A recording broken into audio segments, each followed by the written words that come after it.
ওকে, তো আজকে আমাদের প্রিন্সিপালস অফ ট্যাক্সেশনের নবম ব্যাচের দ্বিতীয় ক্লাস, যেটা প্রথম দিনের মতো আমাদের সবার শ্রদ্ধেয় সম্রাট বালা ইসিএম এ দাদাই নিচ্ছেন। তো ধন্যবাদ সবাইকে, আপনাদের সবাইকে আমি দাদার কাছে রেখে গেলাম। তো অবশ্যই আমি আশা রাখবো যে দাদার সাথে সবাই পার্টিসিপেট করবেন, কেউ চুপচাপ বসে থাকবেন না, যাতে করে আপনারাও বোর না হন, দাদাও যেন বোর না হয়। ঠিক আছে? তো ধন্যবাদ সবাইকে, দাদার কাছে আমি আপনাদেরকে রেখে যাচ্ছি। নমস্কার দাদা। নমস্কার। আর এখানে আমি একটা কথা বলি, সেটা হচ্ছে এখানে আসলে বোর হওয়ার মতো কিছু নাই। ট্যাক্স সাবজেক্টটা এমন একটা সাবজেক্ট, বোর হওয়ার সুযোগ নেই। যখনই একটু বোর হবেন, তখনই এমন একটা কোশ্চেন চলে আসবে, ওইটা দেখবেন যে মাথায় সব ঘুরিয়ে দিচ্ছে। মানে এখানে অনেক কিছু আছে শেখার, অনেক কিছু আছে জানার, তাই না? তো এই কারণে বোর হওয়ার চান্স নেই।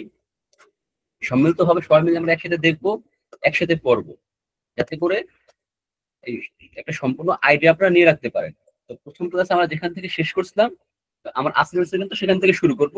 আর আপনাদের যেটা কাজ হবে, এই প্রতিদিনের পড়াটা প্রতিদিন করে রাখা। কারণ আপনাদের পরীক্ষা কিন্তু সেপ্টেম্বর মাসের ফার্স্ট উইকে থেকে, তাই না? আর এখানে সময় কিন্তু বেশি নেই, হয়তো আর 2 মাসও সম্পূর্ণ নেই, 2 মাসেরও কম আছে। যেহেতু এটা বড় একটা কোর্স, রেগুলার যেসব আমরা ক্লাসগুলো নিব, যে সব টপিক নিয়ে আলোচনা করবো, আপনারা বাসায় গিয়ে কিন্তু সেগুলো করে ফেলবেন। আদারওয়াইজ দেখবেন যে পড়া কিন্তু জমে যাবে, আর পড়া যদি একবার জমে যায় তাহলে কিন্তু এটা কভার করা টাফ হয়ে যাবে। তো রেগুলার পড়াটা আপনারা রেগুলার করে ফেলবেন। আমরা এখন কথা আর না বাড়িয়ে আমাদের সরাসরি ডিসকাশনে চলে যাই। তো লাস্ট ক্লাসে আমরা যেখানে ছিলাম, আমরা সেখান থেকে শুরু করি। স্ক্রিনটা একটু শেয়ার দিচ্ছি, একটু কনফার্ম করবেন যে স্ক্রিনটা শো হয় কিনা।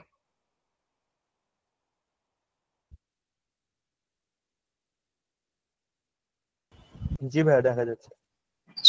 আচ্ছা, দেখেন, তো আমরা লাস্ট ক্লাসে কিন্তু যে ট্যাক্স ডে নিয়ে ডিসকাশন করছিলাম, ওই ট্যাক্সে আরেকটা বিষয় যেটা গুরুত্বপূর্ণ, সেটা হলো আমাদের যে ট্যাক্সের যে রেট, এই রেটটা মনে রাখা, তাই না? এই রেট মনে রাখা। এখন এই কিছুদিন আগে কিন্তু একটা ফাইন্যান্স অ্যাক্ট আসছে, আপনারা তো এটা সবাই জানেন, তাই না? ফাইন্যান্স অ্যাক্ট আসছে না কিছুদিন আগে? জি ভাইয়া। সেইখানে কিন্তু একটা রেট ঘোষণা করা হয়েছে। এখন প্রশ্ন হলো, আমরা কোন রেট কখন ইউজ করব? কারণ কি দেখেন, আমাদের প্রতি বছর কিন্তু স্ল্যাবটা কিন্তু চেঞ্জ হতে পারে, তাই না? আমাদের স্ল্যাব চেঞ্জ হয়, রেট চেঞ্জ হয়। এখন ফার্স্ট কোশ্চেন হলো, আমরা কোন রেট কখন ব্যবহার করব? তো এইখানে আমি একটা কথা বলে রাখি, যেটা আপনারা নোট করে রাখবেন। নাম্বার 1, এটা একটু ভালো করে নোট করে রাখবেন। নাম্বার 1 হলো যে ইনকাম ক্যালকুলেশন। এখানে আমাদের প্রথমে কি কি বললাম? Income calculation. এই যে ইনকাম ক্যালকুলেশন, এইটা হবে ইনকাম ইয়ারের যে রুল আছে সেই রুল অনুযায়ী, বা ইনকাম ইয়ার যেসব আমাদের আইনে যা বলা আছে সেই অনুযায়ী করতে হবে। তার মানে আপনি ইনকাম ক্যালকুলেশন করবেন ইনকাম ইয়ারের অ্যাক্ট অনুযায়ী। আর আমরা ট্যাক্স দিই কবে? আমরা ধরেন আমাদের ইনকাম ইয়ার 23-24, তাহলে আমরা ট্যাক্স দিব কখন বলেন তো? 24-25। 25-26। না না, 25-26 কিভাবে হবে? আমাদের অ্যাসেসমেন্ট ইয়ার কোনটা হয়? পরবর্তী বছর। আমাদের ইনকাম ইয়ার যদি 23-24 হয়, আমার অ্যাসেসমেন্ট ইয়ার হবে 24-25, তাই না? তাহলে দেখেন, আমাদের ইনকাম কিন্তু 23-24-এর, ইনকাম আমাদের 23-24-এর, বাট আমার ট্যাক্স দেবো কিন্তু 24-25-এ।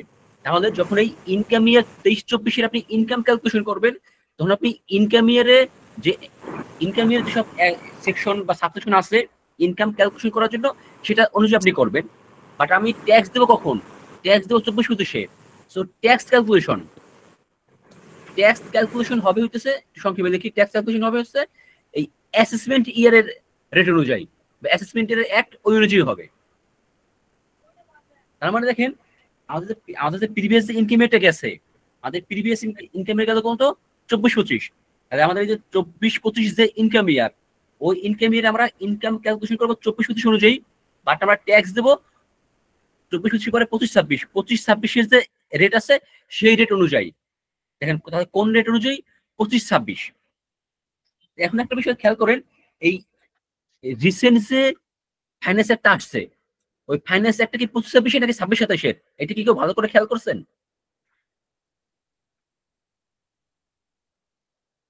না দাদা। এটা 25-26 হবে না দাদা? আমাদের এই বছর যেটা আসছে এটা কিন্তু হ্যাঁ। ইনকাম ইয়ার, এই 25-26 ইনকাম ইয়ার, 25-26 অ্যাসেসমেন্ট ইয়ার না, 25-26 ইনকাম ইয়ারের। আমাদের এই 25-26 অ্যাসেসমেন্ট ইয়ারের রেট কিন্তু গত বছরই ঘোষণা করা আছে। গত বছর কিন্তু দুটো রেট ঘোষণা করছে, 24-25 আচ্ছা দাদা, 25-26 তাহলে এক্সকিউজ মি দাদা, তাহলে কি এবার যে sure. আইসিবি থেকে যে বইটা মানে আমাদের আপনার অগস্ট সেপ্টেম্বরে যে সার্টিফিকেট লেভেলের ট্যাক্সের যে পরীক্ষাটা, ওইটার জন্য কি তাহলে আর নতুন বই তো মনে হয় দরকার নেই? দরকার আছে? না না, নতুন বই দরকার নেই, এই সামনের পরীক্ষার জন্য নতুন বই দরকার নেই। হ্যাঁ হ্যাঁ, যেহেতু রেট ঘোষণা করা আছে সেজন্য। এখন আমরা দেখব ছিল রেট, আমরা এখন বুঝলেন যে আমাদের কোন ইয়ার রেট ধরে কিভাবে ক্যালকুলেশন করতে হবে। আমরা এখন এই রেট দেখি। তো আমাদের এই যে রেট, এই বইতে যে রেটটা দেওয়া আছে এটা কিন্তু এই দেখেন অ্যাসেসমেন্ট ইয়ার 24-25 লেখা আছে। এটা কবে? অ্যাসেসমেন্ট ইয়ার 24-25, বাট আমরা এখন আছি কোথায়? আমরা আছি অ্যাসেসমেন্ট ইয়ার 25-26-এ আছি। এখন ভাবতে হবে আমাদের অ্যাসেসমেন্ট ইয়ার 25-26 রেট কোনটা। আমাদের অ্যাসেসমেন্ট ইয়ার 25-26 রেট হচ্ছে এই পর্যন্ত ঠিক আছে, এই পর্যন্ত ঠিক আছে। এইখানে এসে আরেকটা অ্যাড হইছে, এইখানে সেটা অ্যাড হইছে নেক্সট 20 লাখ। এখানে কত হবে দেখেন, প্রথম কি আসছে? প্রথম 3.5 লাখ 0, 1 লাখ 5%, 4 লাখ 10%, এরপরে বলছে কত 5 লাখ 15%, 5 লাখ 20%, এরপরে আসছে নেক্সট 20 লাখ, নেক্সট 20 লাখ, তার মানে কটা শূন্য? 6টা শূন্য। নেক্সট 20 লাখ বলছে 25%, এইটা বলছে 25%, এরপর আছে রেস্ট ইনকাম 30%। আমাদের কিন্তু এখানে একটা স্ল্যাব, একটা এডিশনাল স্ল্যাব অ্যাড হইছে। আর ভাইয়া 4-5 তো অ্যামাউন্টটা সেমই, কিন্তু পার্সেন্টেজ আলাদা কেন? সরি আমি কথাটা বুঝতে পারিনি, আপনার কোশ্চেনটা বুঝতে পারিনি। 4 নাম্বার আর 5 নাম্বারে 5 লাখই আছে, কিন্তু পার্সেন্টেজ আলাদা কেন? এইটা ধরেন তারা এইভাবে বানাইছে, এইভাবে আইনটা বানাইছে, মানে এইটাই ধরেন আইন। এই যে এখানে কত টাকায় কত পার্সেন্ট হবে এইটা সরকার থেকে নির্ধারণ করে দিচ্ছে। আচ্ছা, এই কথা সরকারের পলিসি, তারা কিভাবে আমাদের কাছ থেকে ট্যাক্সটা আর কি কালেক্ট করবে। তো এইটা হলো আমাদের এটা কাদের জন্য? এটা কিন্তু স্বাভাবিক ব্যক্তির জন্য, ঠিক আছে, স্বাভাবিক ব্যক্তির জন্য। এখন এই যে ফার্স্ট স্ল্যাব, এই ফার্স্ট স্ল্যাবে একটু কথা আছে, বাকিগুলো সব ঠিক থাকবে, ফার্স্ট স্ল্যাবে একটু কথা আছে। এই কথাটা কি? এই যে প্রথম 3.5 লাখ যে 0%, প্রথম 3.5 লাখ যে 0%, এটা কাদের জন্য? এটা ছিল স্বাভাবিক পুরুষ মানুষের জন্য যারা 65 বছরের চেয়ে কম, স্বাভাবিক পুরুষ মানুষ যাদের বয়স 65 থেকে কম। এখন দেখেন তাহলে কি আসবে? এই যে ফিমেল এসএসসি, আমরা যারা ফিমেল তাদের কিন্তু কোনো এজ লিমিট নাই। Female and senior citizen aging 65 এর মোর, যাদের বয়স 65-র উপরে, তাদের জন্য এই প্রথম যে 0% এটা কিন্তু 4 লাখ টাকা। ভালো করে খেয়াল করবেন। তার মানে মহিলা এবং যাদের বয়স 65 থেকে বেশি তাদের প্রথম কত? 4 লাখ 0। যদি থার্ড জেন্ডার হয়, হ্যান্ডিক্যাপড অর ডিসেবল পারসন, যারা ধরেন এই শারীরিকভাবে অক্ষম বা প্রতিবন্ধী টাইপ, মানে এই যে অংশগুলো, তাদের জন্য বলছে প্রথম 4,75,000 0। Gazetted war wounded freedom fighter, তাদের জন্য 5 লাখ 0। তাহলে এই যে প্রথম যে স্ল্যাবটা, এই স্ল্যাবটা শুধুমাত্র এইখানে ডিফারেন্স, আর এরপরে যেগুলো থাকবে এইগুলো কিন্তু এরপরে সেম থাকবে। যেমন ধরেন যদি কোনো থাকে থার্ড জেন্ডার, তাহলে আপনি কি বলবেন? প্রথম 4,75,000 0, এর পরের 1 লাখ 5%, তার মানে পরের 2 থেকে ওইটা ওইভাবে আগাবে। এই হচ্ছে আমাদের স্বাভাবিক অংশটা। এরপরে আরেকটা বিষয় খেয়াল রাখবেন, যদি এমন হয় কোনো এসএসসি, মানে যে ধরেন যে ট্যাক্স রিটার্ন সাবমিট করতেছে এসএসসি, তার ধরেন বাচ্চা কাচ্চা আছে, তার কি আছে? বাচ্চা কাচ্চা আছে। এবং এই ক্ষেত্রে যদি এরকম হয় তার বাচ্চা কাচ্চা কি হইতেছে? বাচ্চা হচ্ছে ডিসেবল এন্ড ডিপেন্ডেন্ট।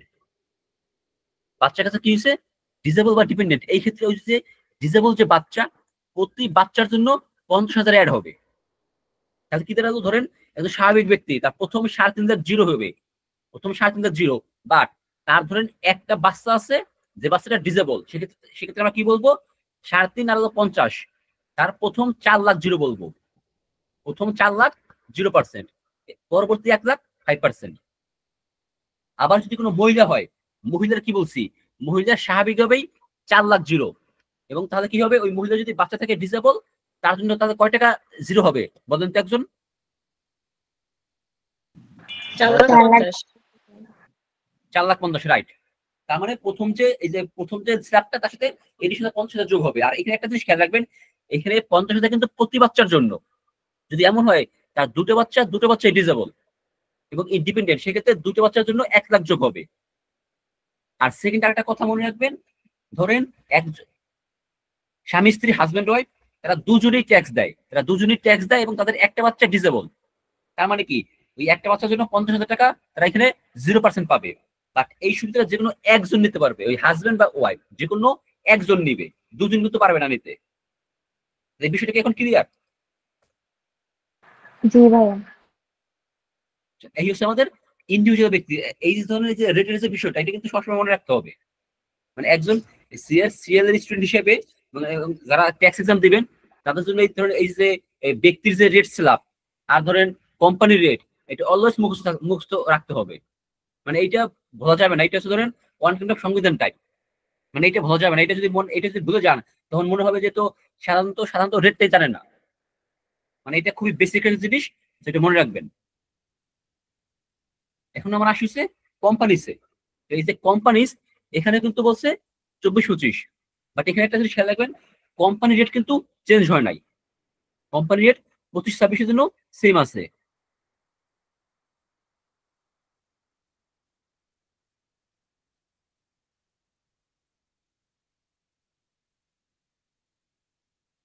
দেখেন তাহলে প্রথমে কি আসছে, পাবলিকলি ট্রেডেড কোম্পানি। এখানে পাবলিকলি ট্রেডেড কোম্পানি বলতে কিন্তু বোঝানো হয়েছে যেসব কোম্পানির শেয়ার স্টক মার্কেটে ট্রেড হয়, সেগুলো হচ্ছে কি পাবলিক ট্রেডেড কোম্পানি। এখন দেখেন এই পাবলিক ট্রেডেড কোম্পানি, তার আবার বলছে দুটো রেট। কি কি বলছে ভালো করে খেয়াল করবেন। Transfer over 10% share by IPO. তার মানে ওই পাবলিক ট্রেডেড যে কোম্পানি, তার শেয়ার যদি 10%-এর বেশি শেয়ার যদি আইপিও তে ইস্যু হয়, তাহলে তার ট্যাক্স রেট কত পার্সেন্ট? 22.5।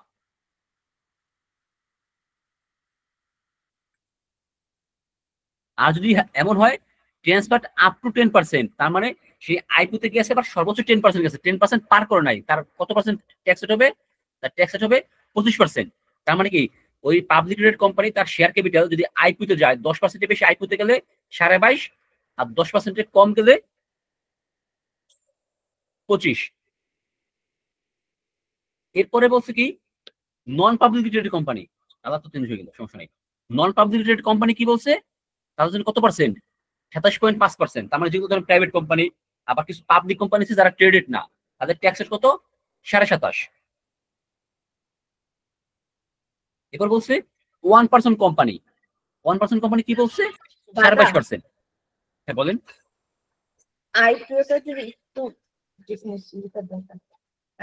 হচ্ছে কি, ওই কোম্পানির শেয়ার, ওই কোম্পানির একটা কোম্পানি যখন লিস্টেড হয়, এবং লিস্টেড হওয়ার পর কি হবে, ওর শেয়ারটা হচ্ছে প্রাথমিকভাবে ইস্যু করবে, ওর শেয়ারটা স্টক মার্কেটে ইস্যু করবে। তো একটা শেয়ার যখন একেবারে ফার্স্ট টাইম ইস্যু করে, ওইটা হচ্ছে আইপিও, ইনিশিয়াল পাবলিক অফারিং। আর যেহেতু কোম্পানি লিস্টেড স্টক মার্কেটে উঠছে, তাকে তো অবশ্যই শেয়ার মার্কেটে ইস্যু করতে হবে। তো প্রথম যেটা ইস্যু করে ওইটা হচ্ছে আইপিও। আর একটা শেয়ার প্রথমবার ইস্যু করা আইপিও তে ইস্যু হয়, এরপরে যখনই বাইশ হবে, ওইটা ছিল হবে কোথায়? সেকেন্ডারি মার্কেটে। ওটা কিন্তু আইপিও না, ওটা হচ্ছে সেকেন্ডারি মার্কেট বলে। এবার বুঝতে পারছেন? জি। এরপরে দেখেন বলছে bank, insurance and financial institution যদি লিস্টেড হয় 37.5, নন লিস্টেড হলে 40। মার্চেন্ট ব্যাংক পাবলিক প্রাইভেট কিছুই নাই, কোনো কিছু ভাগ নাই, সম্পূর্ণ সরাসরি কত পার্সেন্ট? 37.5%। তার জন্য মার্চেন্ট ব্যাংকের জন্য। Cigarette, tobacco manufacturer 45%। Mobile phone operator যদি নন লিস্টেড হয় 45, আর যদি লিস্টেড হয় আবার কি বলছে, শর্ত বলছে কি ভাই, offering at least 10% share and pre initial public placement shall not exceed 5%। তার মানে তার শেয়ার মার্কেটে যেতে হবে কত পার্সেন্টে? 10%-এ। আর প্রি ইনিশিয়াল পাবলিক প্লেসমেন্টে যাবে সর্বোচ্চ 5%। এই দুটো কন্ডিশন ফুলফিল করলে তার কত পার্সেন্ট হবে? 40%।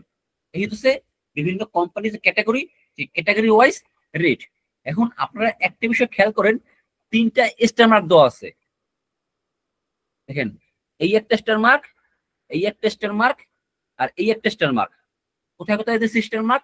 Public company, sorry publicly traded company, non publicly traded company, আর 1% কোম্পানি। তার মানে কোথায় কোথায়? এই দুইটা আর এইটাই।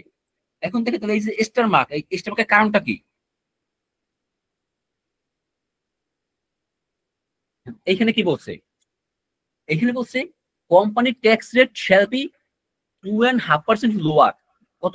এখানে কি বলছে? 2.5% কম হবে। ইফ অল ইনকাম রিসিভ, সব ইনকাম রিসিভ করতে হবে। Every single transaction for above টাকা 5 লাখ, মানে যেসব ট্রানজাকশন 5 লাখের বেশি, ওই প্রত্যেকটা single transaction and annual expense and investment over 36 lakh আর মেড থ্রু ব্যাংক ট্রান্সফার। তার মানে দেখেন, সব ইনকাম আসতে হবে কোথায়? ব্যাংক ট্রান্সফারে। 5 লাখের বেশি প্রত্যেকটা সিঙ্গেল ট্রানজাকশন, অ্যানুয়াল এক্সপেন্স এবং ইনভেস্টমেন্ট 36 লাখের বেশি, সব কি হতে হবে? হতে হবে থ্রু ব্যাংক ট্রান্সফার। তার মানে এই কন্ডিশন যদি ফুলফিল করতে পারে, তাহলে সে কি সুবিধা হবে বলেন তো? এখন সে কি সুবিধাটা পাবে? এখানে 2.5% কম পেমেন্ট, 2.5% কম পেমেন্ট করতে হবে। 2.5% কম হবে। তার মানে দেখেন, যদি একটা পাবলিকলি ট্রেডেড কোম্পানি হয় যার নরমালি রেট 22.5, ওই কন্ডিশন ফুলফিল করলে তার ট্যাক্স কত হবে? 20% হবে। 20। রাইট, 20% হবে তার। এরপরে নাম্বার 3 খেয়াল করেন, বলছে কি tax rate for first fund. জি বলেন। হ্যাঁ, এই বিষয়টা আরেকবার একটু বলবেন? এই 20% যেটা হলো কি কিভাবে হলো? এই যে কন্ডিশন, এই কন্ডিশন যদি পূরণ করতে পারে 2.5% কম হবে।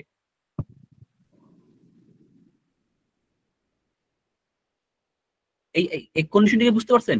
কন্ডিশনটা কি বলছে? আরেকবার একটু বললে ভালো হয়।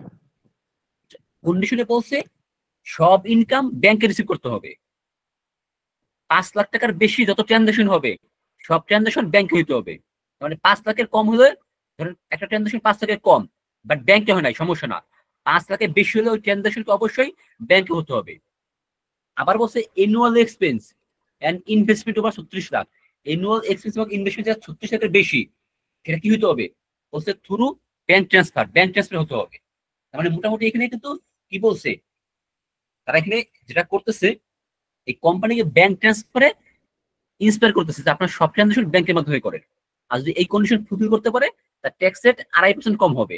আর যদি না করতে পারে ফুলফিল, রেগুলার যে রেট আছে সেটাই হবে। এইবার ক্লিয়ার? আচ্ছা, জি।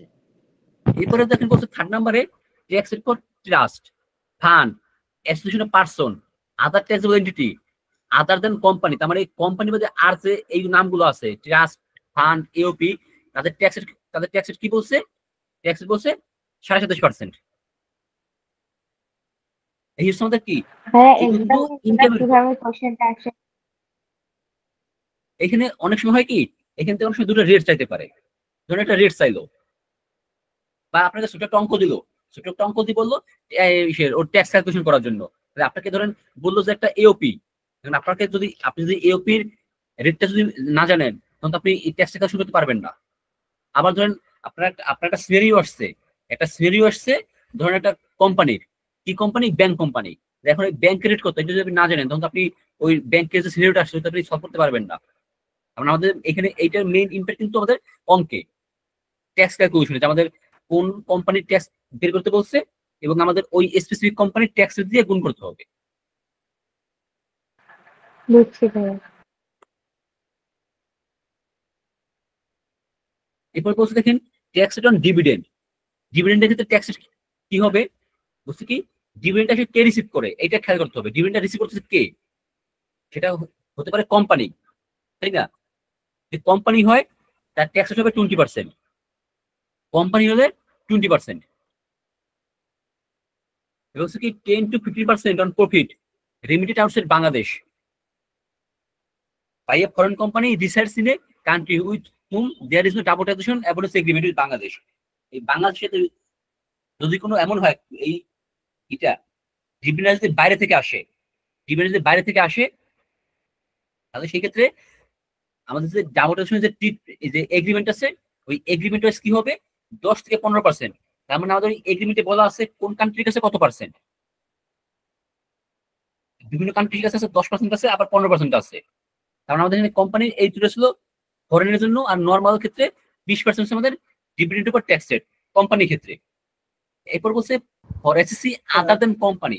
ভাইয়া বলেন আচ্ছা 10 থেকে 15% এটা কি মানে আমি যদি বাইরে কোনো কান্ট্রিতে যদি ইনভেস্ট করি সেটা কি? আপনি বাইরে থেকে ডিভিডেন্ড পাচ্ছেন, বিদেশ থেকে আপনি ডিভিডেন্ড আসতেছে, সেক্ষেত্রে 10 থেকে 15। মানে ওইটা কিন্তু ওই পার্টিকুলার আচ্ছা বিদেশ থেকে এগ্রিমেন্ট ওয়াইজ। ভাইয়া বিদেশ থেকে ডিভিডেন্ড বলতে কি মানে ঢাকা বা চিটাগং স্টক এক্সচেঞ্জ ছাড়া অন্য কোনো বাইরের কান্ট্রি কোনো স্টক এক্সচেঞ্জ সেটা কি কিছু? আপনি এটা কি বাংলাদেশের লিগাল? হ্যাঁ লিগ্যাল। বাংলাদেশ থেকে বাইরে তো ইনভেস্ট করা যায়, তো সুযোগ আছে।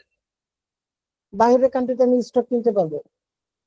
স্টক কিনতে পারবেন। আপনি ধরেন এই পাবলিক কোম্পানিতে না করে আপনি ধরেন প্রাইভেট কোম্পানিতে ইনভেস্ট করছেন, এটা এটা পারমিশন দেওয়া আছে, ইনভেস্ট করতে পারবে। এরপর বলছে কি for SSC other than company, company ছাড়া বাকিদের ক্ষেত্রে। এখানে বলছে কি resident and non resident Bangladeshi individual firm normal slab rate. তার মানে কোনো ব্যক্তি যদি ডিভিডেন্ড পায় ওইটা কিন্তু আলাদা কোনো রেট নাই, ওইটা যাবে কোথায়? ওইটা যাবে ওই যে রেগুলার যে স্ল্যাব রেট, ওই স্ল্যাব রেটের ভিতরে যাবে। ধরেন এক ব্যক্তির স্যালারি ইনকাম আছে 10 লাখ, 10 লাখ স্যালারি ইনকাম, আর ডিভিডেন্ড আছে 1 লাখ, পুরোটা কত 11 লাখ। আপনি কি করবেন? এই 11 লাখকে ওই স্ল্যাবে দিবেন। ধরেন প্রথমে 7 লাখ 0, 1 লাখ 5%, ওই স্ল্যাব আপনি স্ল্যাবে ক্যালকুলেশন করবেন। এইটা একটু ভালো করে খেয়াল রাখবেন। 5 নাম্বারটা tax rate for non resident foreigner estate 30%। যদি নন রেসিডেন্ট ফরেনার হয় তার ট্যাক্স 30%। তার যত ইনকাম আছে অল ইনকামের উপর 30% ট্যাক্স। এরপর আমরা 6 নাম্বারটা বাকি রেখি। 6 নাম্বারটা আমরা আমাদের 6 নাম্বার চ্যাপ্টারে দেখো, 7 নাম্বারটা ভালো করে খেয়াল করেন। এখানে বলছে tax return winning from lotteries, puzzle, card, online games, similar games 25%।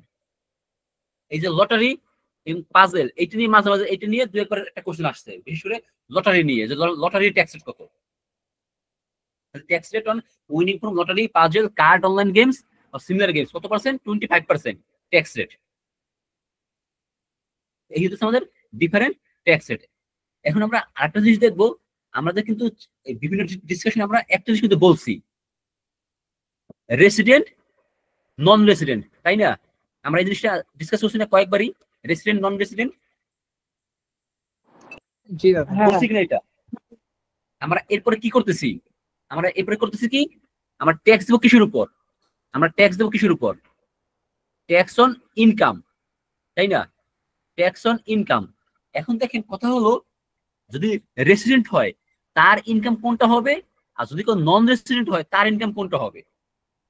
ধরুন দুজন ব্যক্তি বাংলাদেশে আছে, সে বাংলাদেশের রেসিডেন্ট, আর ধরুন সে বাংলাদেশের নন রেসিডেন্ট, তার কোন ইনকামের উপর ট্যাক্স দিব? আমরা এখন সেটা দেখি। এখানে একটা টেবিল দেওয়া আছে,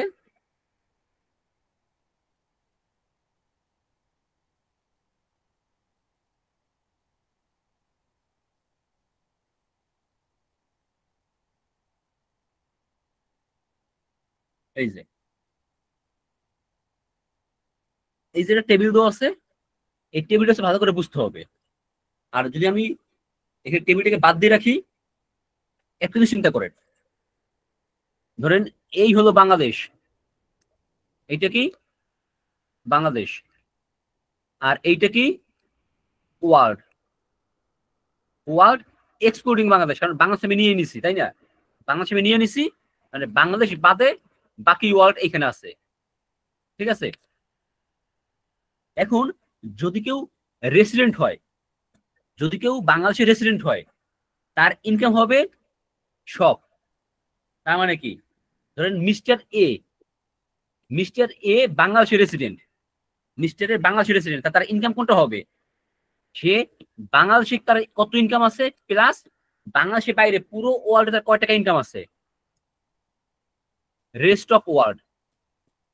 তার মানে কি, যে ব্যক্তি বাংলাদেশের রেসিডেন্ট তার বাংলাদেশের ইনকাম প্লাস তার সারা পৃথিবীর ইনকাম, সব ইনকামের উপর সে বাংলাদেশের ট্যাক্স দিবে। এটা কখন হবে বলেন তো? যখন সে রেসিডেন্ট হবে, যখন সে রেসিডেন্ট।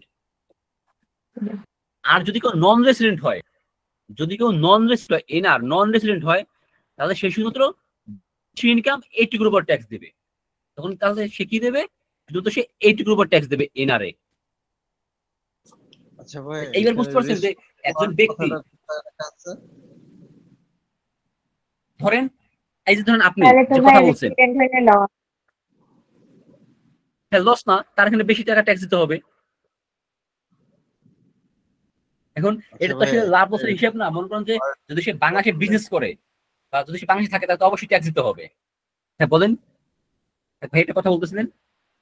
হ্যাঁ, ফার্স্টে যে কথাটা বলা আছে, income received or deemed to be received in Bangladesh, এখানে রেস্ট অফ দ্য ওয়ার্ল্ড যে বিষয়টা বললেন আর কি, এটা কিভাবে কি করব আমরা?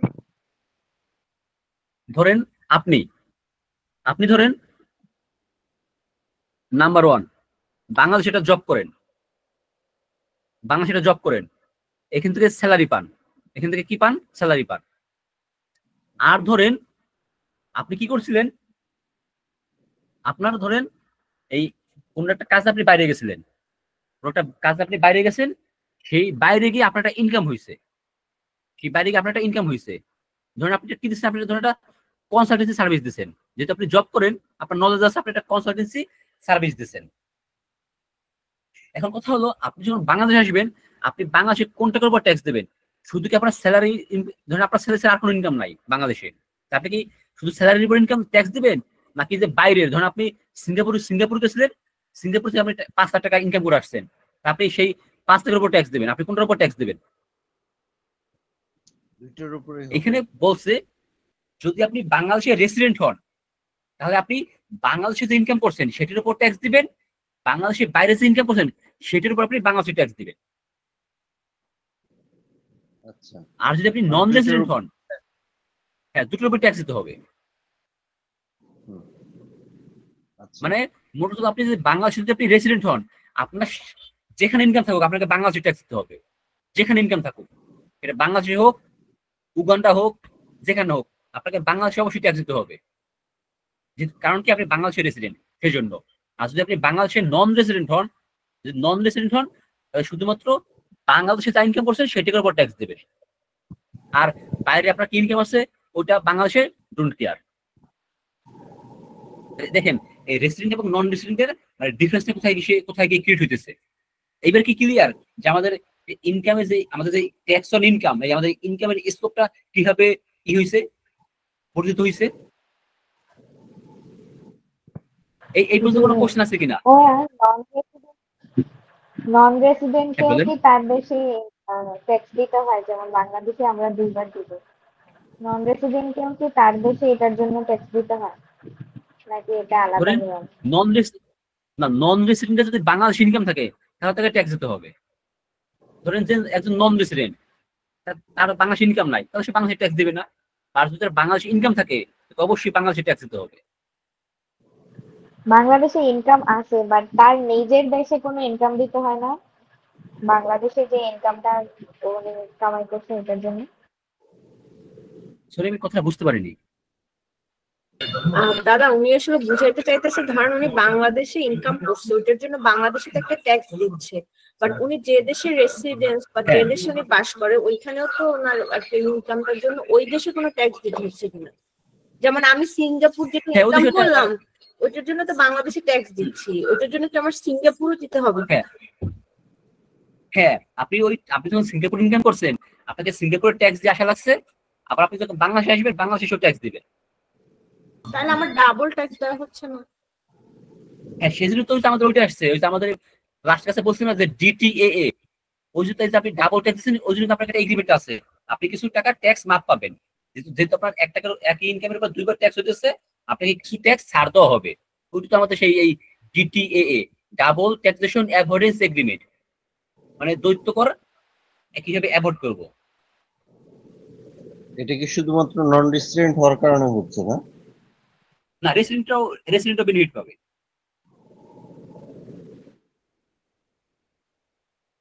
মানে এই বেনিফিট হচ্ছে বাংলাদেশে দুই দেশে রেসিডেন্ট নন রেসিডেন্ট যেই হোক 2 দেশে ট্যাক্স দিলেই সে একটা পাচ্ছে, মানে গ্র্যাড বা ডিটি এর জন্য এখানে একটা আসলে ফ্যাসিলিটি না পাচ্ছে? এইখানে এখানে সবাই পাবে না তো। এইখানে হচ্ছে বাংলাদেশের সাথে বাংলাদেশে যেসব কান্ট্রির এই এগ্রিমেন্ট আছে শুধু ওইখানে পাবে। ধরেন এই যে সিঙ্গাপুরের সাথে বাংলাদেশের এগ্রিমেন্ট আছে। তো আপনি যদি সিঙ্গাপুরে 5 লাখ টাকা ইনকাম করেন, আপনি যদি ধরেন আপনি সিঙ্গাপুরে 5 লাখ টাকা ইনকাম করে আপনি এখানে 1 লাখ টাকা ট্যাক্স দিয়ে আসছেন, আবার আপনি যখন বাংলাদেশে আসছেন আবার আপনাকে ট্যাক্স দিতে হবে। যেহেতু সিঙ্গাপুরের সাথে আপনার এগ্রিমেন্ট আছে, আপনাকে কিছু ট্যাক্স রেয়াত দেওয়া হবে। আমাদের যে ফর্মুলা আছে, যে আমাদের আইনে যেভাবে বলছে ওইভাবে ক্যালকুলেশন করে আপনাকে 1 টাকা রেয়াত দেওয়া হবে। আর যেসব কান্ট্রির সাথে এই এগ্রিমেন্ট নাই আপনি সেখানে পাবেন না, সেক্ষেত্রে আপনাকে ডাবল ট্যাক্স দিতে হবে। এবার বুঝতে পারছেন বিষয়টা? আচ্ছা, এইখানে আমাদের যে ফার্স্ট চ্যাপ্টার, আমাদের চ্যাপ্টারের যে ইন্ট্রোডাকশন চ্যাপ্টার সেটা আমাদের শেষ হয়ে গেল। তো আমরা এই মুহূর্তে চলে যাব আমাদের পরবর্তী চ্যাপ্টারে। এখানে আমাদের এই চ্যাপ্টারগুলো তো ছোট ছোট চ্যাপ্টার, তো এই জন্য আমরা একই দিনে 2 জায়গায় যাবো চলে। আমাদের যে সেকেন্ড চ্যাপ্টার হচ্ছে এনবিআর নিয়ে, মানে যে ট্যাক্স অ্যাডমিনিস্ট্রেটর, যে tax administration and tax service tribunal. এখন দেখেন এই যে বাংলাদেশের ট্যাক্স সিস্টেম, বাংলাদেশের ট্যাক্স সিস্টেমে এটা রেগুলেট করে কারা? কারণ এইখানে ধরেন এই যে পুরো বিষয়টাকে দেখভাল করার জন্য কারা আছে? এনবিআর আছে, তাই না? এনবিআর আছে। এখন দেখেন এই যে এনবিআর, একটা জিনিস খেয়াল রাখবেন, এনবিআর হচ্ছে বাংলাদেশের সুপ্রিম ট্যাক্স অথরিটি, মানে সর্বোচ্চ হাইয়েস্ট ট্যাক্স অথরিটি। এটাকে এনবিআর। এখন দেখেন এই যে এনবিআর যে হাইয়েস্ট ট্যাক্স অথরিটি, এই এনবিআর কে আবার একটু ভাগ করে দিচ্ছে কিভাবে, টপ, মিডিল এন্ড বটম, মানে পুরো ওর যে অ্যাডমিনিস্ট্রেশন, এই অ্যাডমিনিস্ট্রেশনকে ভাগ করছে টপ, মিডিল এন্ড বটম। এবং এর হচ্ছে 2 প্রকারের কাজ বলছে, একটা হচ্ছে অ্যাডমিনিস্ট্রেটিভ আর বলছে কোয়াসি জুডিশিয়াল। এই যে অ্যাডমিনিস্ট্রেটিভ এরা হচ্ছে ধরেন এই যে পুরো যে অর্গানোগ্রাম আছে, যারা ধরেন এই যে ট্যাক্সের যে রিটার্ন নেওয়া, অ্যাসেস করা, আদালত সব অ্যাডমিনিস্ট্রেশনের কাজ আছে, এরা করেছিল এই অ্যাডমিনিস্ট্রেশন থেকে। আর বিভিন্ন ধরনের যে এই বিভিন্ন কেস যে হয়, ধরেন একটা কোম্পানি রিটার্ন সাবমিট করছে, তার কাছ থেকে বেশি টাকা চাইতেছে, সে আবার আপিল করছে, তার মানে এই যে সব যে বিচারিক কার্যক্রম, এটা করবে কোথায়? কোয়াসি জুডিশিয়ালে। এটা কি বলছে? Quasi judicial. এবং এটা কে করবে? ট্যাক্স সার্ভিস ট্রাইব্যুনাল করবে। এটা করবে কে? Tax service tribunal. এটা খেয়াল রাখবেন।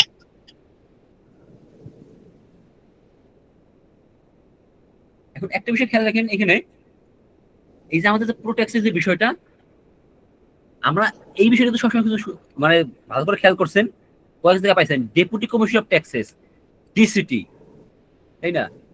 ডিসিটি, ডেপুটি কমিশন অফ ট্যাক্সেস। আমাদের যে ট্যাক্সের যে সব বিষয়বস্তুগুলো আছে, এইগুলা প্রাথমিকভাবে জাহির হচ্ছে ডিসিটির কাছে।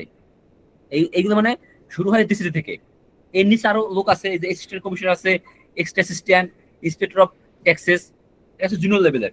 বাট মেইনলি এখানে ক্ষমতা হচ্ছে কার হাতে? ডিসিটির কাছে। এবং ডিসিটি পর থেকে এই আস্তে আস্তে উপরে চলে যায়।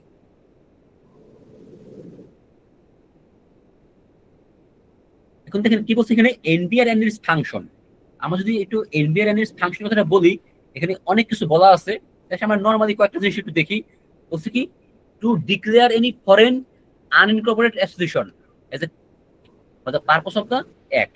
কোন যদি ফরেন আনইনকর্পোরেটেড অ্যাসোসিয়েশন পারসন থাকে বা অ্যাসোসিয়েশন থাকে, মানে ওই যেটা ফরেন এন্টিটি বাট কোম্পানি না, একটা আনইনকর্পোরেটেড অ্যাসোসিয়েশন, ওইটা কি বাংলাদেশের কোম্পানি হবে কি কোম্পানি হবে না, এটা কে ডিসাইড করবে? এটা হলো এনবিআর ডিসাইড করবে। এরপর ধরেন এই যে এনবিআর যেসব কাজ দেওয়া হয়েছে, এই কাজের জন্য কি লাগবে? সবাইকে পাওয়ার দিতে হবে।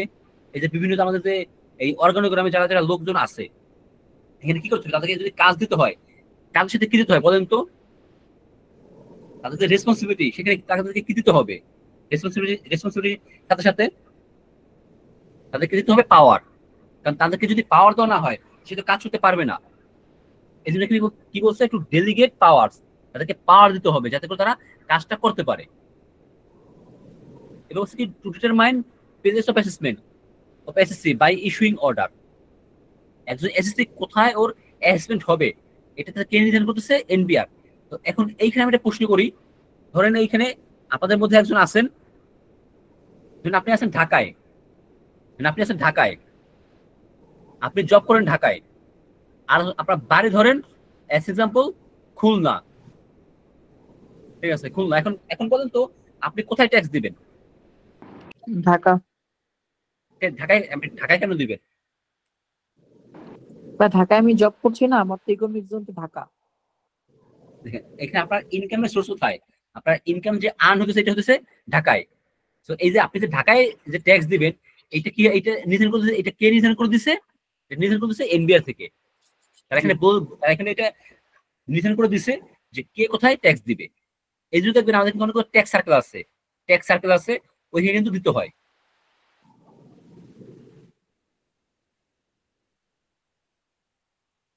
এখানে দেখেন আরো অনেকগুলো ফাংশন তো আছে, এগুলো জেনারিক ফাংশন, আপনারা দেখলে কিন্তু বুঝতে পারবেন।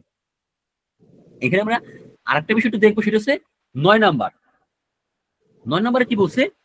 Two allow tax holiday or tax exemption to approved undertakings and cancel them.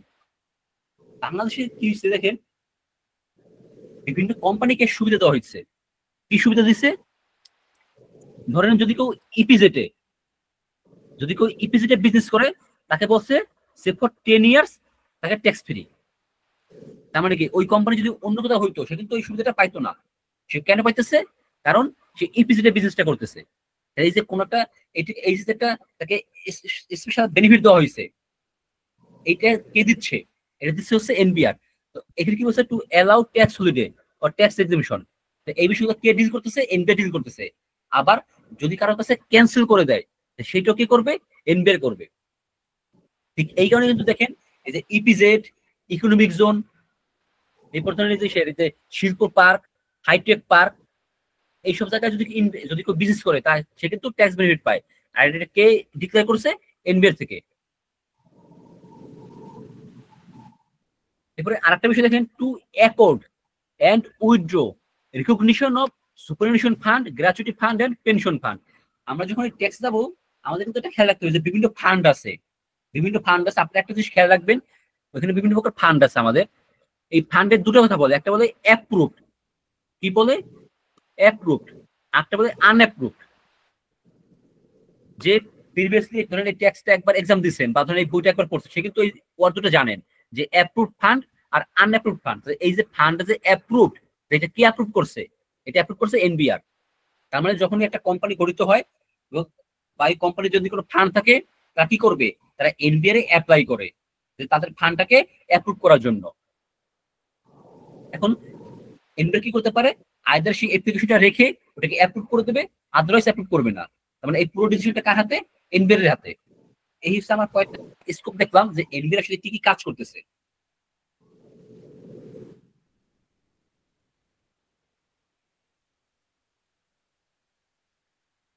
এটা লাগবে না, আমার এখন যা বলছিল আপিলে ট্যাক্স অ্যাপিলেট ট্রাইব্যুনাল। এখন যদি ভাবতে পারেন এই আপিলেট ট্রাইব্যুনাল কখন আসে, তাই না? এটা কখন হয়? ধরেন আমরা একটা সিনারিও ক্রিয়েট করি। ধরেন এবিসি কোম্পানি কি করছে? সে 1 কোটি টাকা ট্যাক্স শো করছে। সে 1 কোটি টাকা ট্যাক্স দেখাইয়া রিটার্ন সাবমিট করছে।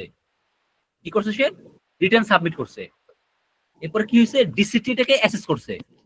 ডিসিটি কি করছে? ওই রিটার্নকে অ্যাসেস করছে। ডিসিটি অ্যাসেস করে বলল যে আপনার ট্যাক্স 1,50,00,000, মানে 1.5 কোটি।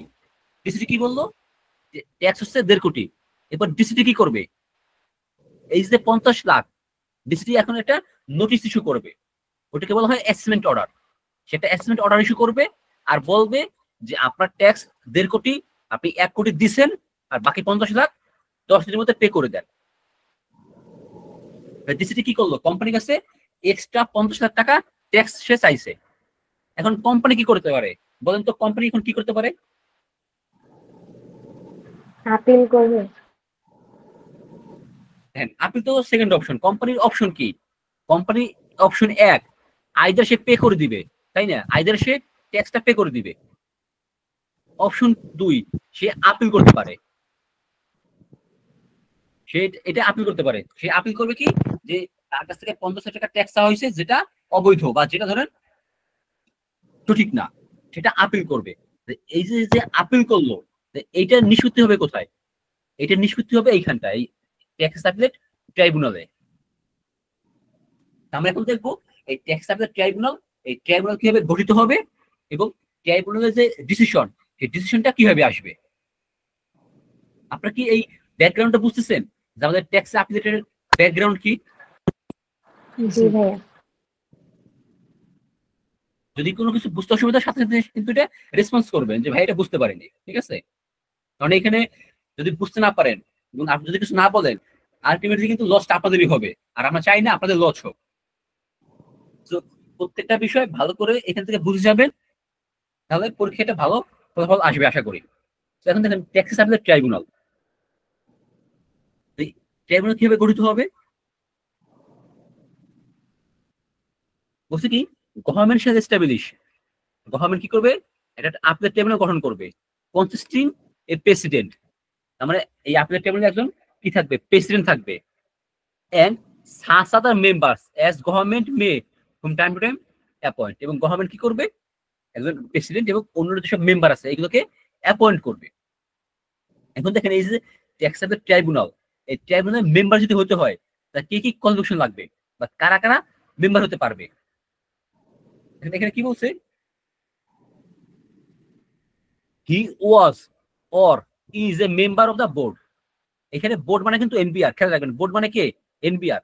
হি ওয়াজ সে ছিল অথবা ইজ আছে, তার মানে সে ছিল অথবা আছে কোথায়, মেম্বার অফ দ্য বোর্ড, বোর্ডের member. Number 2, he is was or has been a district জাজ। তার মানে ধরেন কোন ডিস্ট্রিক্ট জাজ যে ছিল, যে মানে আগে ডিস্ট্রিক্ট জাজ ছিল এখন অবসরে গেছে, অথবা বর্তমানে ডিস্ট্রিক্ট জাজ আছে, এরকম কোন ব্যক্তি এই অ্যাপিলেট ট্রাইব্যুনালের মেম্বার হতে পারবে। হি ওয়াজ এ কমিশনার অফ ট্যাক্সেস, সে কি ছিল, সে ট্যাক্সের কমিশনার ছিল। তার মানে যদি কমিশনার নিচে হয় তাহলে কিন্তু পারবে না। ধরেন সে কি ছিল, ধরেন সে ছিল এডিশনাল কমিশনার, যদি কেউ এডিশনাল কমিশনার হয় সে কিন্তু এই অ্যাপিলেট ট্রাইব্যুনালের মেম্বার হতে পারবে না। তার কি হতে হবে, তাকে অবশ্যই কমিশনার অফ ট্যাক্সেস হতে হবে, তবে পারবে। নাম্বার 4 এ বলছে হি is A tax lawyer under section 327, এই সেকশন 327 আন্ডারে সে একজন tax lawyer and practice professionally in income tax offices for a period not less than 10 years। তার মানে সে কি হচ্ছে, সে একজন ইনকাম ট্যাক্স লয়ার এবং তার প্র্যাকটিক্যাল যে এক্সপিরিয়েন্স, তার প্রফেশনাল যে এক্সপিরিয়েন্স সেটা কতদিন, মিনিমাম 10 বছর। তাহলে সেই যে ইনকাম ট্যাক্স লয়ার, এই লয়ারও এখানে মেম্বার হতে পারবে। Number 5, he is a professional legislative expert, মানে যে আইন, সংসদ এইসব বিষয়ে সে expert, having experience for a period not less than 10 years. এবং এক্সপিরিয়েন্স কতদিন, কমপক্ষে 10 বছর। ইয়ার্স কোথায়, in the process of drafting and making financial and tax law. দেখেন এখানে শুধু এক্সপার্ট হলেই হবে না, তার যে এক্সপিরিয়েন্স, তার এক্সপিরিয়েন্স হতে হবে কোথায়, তার এক্সপিরিয়েন্স হতে হবে এই drafting and making financial and tax law, মানে এই যে ফাইন্যান্সিয়াল ল এবং ট্যাক্স ল, এই ধরনের লয়ে তার এক্সপিরিয়েন্স থাকতে হবে কত বছর, 10 বছর। এই যে 5টা যে আমাদের যোগ্যতা বলা হয়েছে, এরা কি হতে পারবে, এই অ্যাপিলেট ট্রাইব্যুনালের মেম্বার হতে পারবে।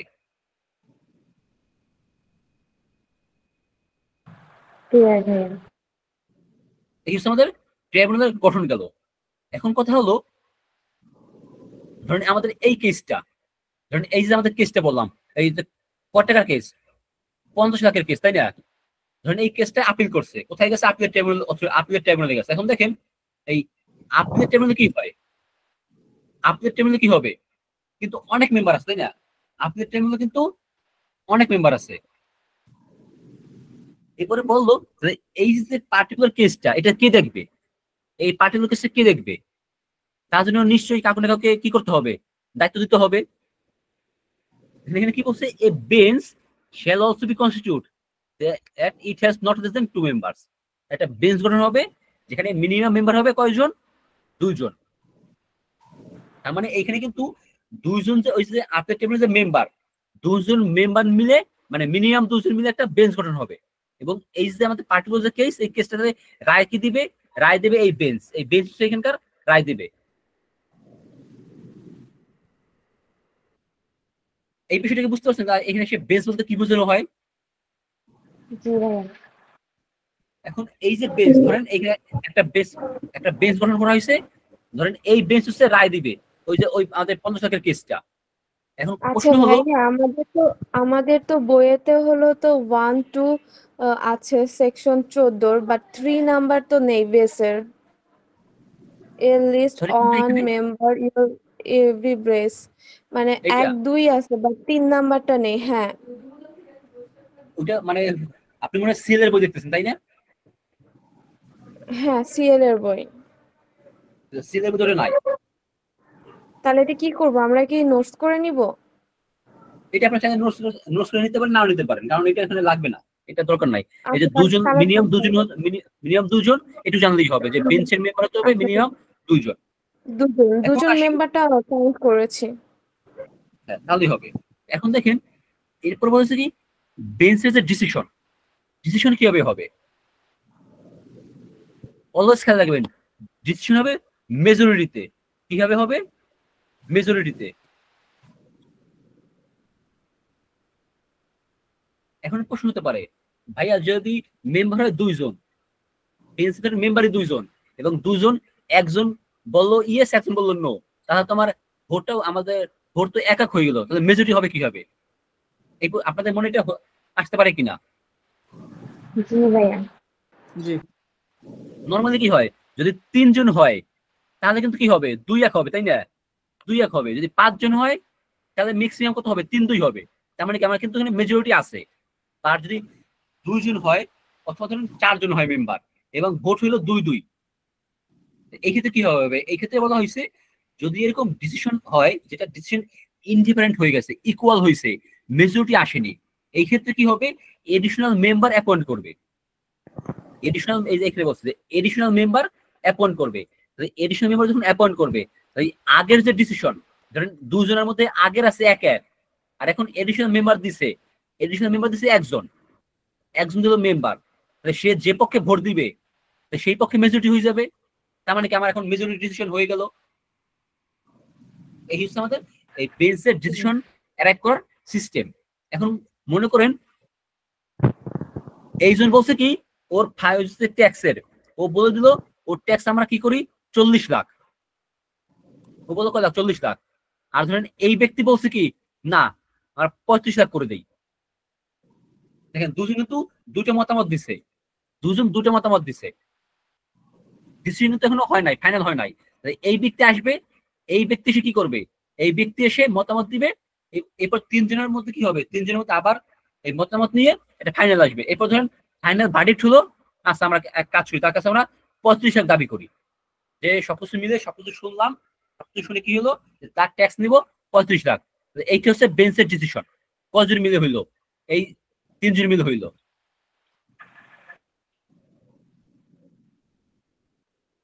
তাহলে আমাদের এখানে বেঞ্চের ডিসিশন আমরা কি শিখলাম? দুটো জিনিস শিখলাম। নাম্বার 1 প্রথমত মেজরিটি, নাম্বার 2 যদি প্রথমে যদি আমার ইকুয়াল হয়ে যায় তাহলে কি হবে এডিশনাল মেম্বার অ্যাপয়েন্ট হবে এবং এডিশনাল মেম্বার অ্যাপয়েন্ট হওয়ার পরে গিয়ে এই এডিশনাল মেম্বারদের জাজমেন্ট সহ ফুল জাজমেন্টে মেজরিটি হবে। বাট আলটিমেট চয়েস কিন্তু ডিসিশন হবে মেজরিটিতে, সে যা হোক না কেন তাই না? এডিশন দরকার হলে এডিশনাল মেম্বার আসবে, বাট ডিসিশন হবে মেজরিটির ভিত্তিতে। এই হচ্ছে আমাদের আপিলের ট্রাইব্যুনাল এবং এর ডিসিশনের সিস্টেম।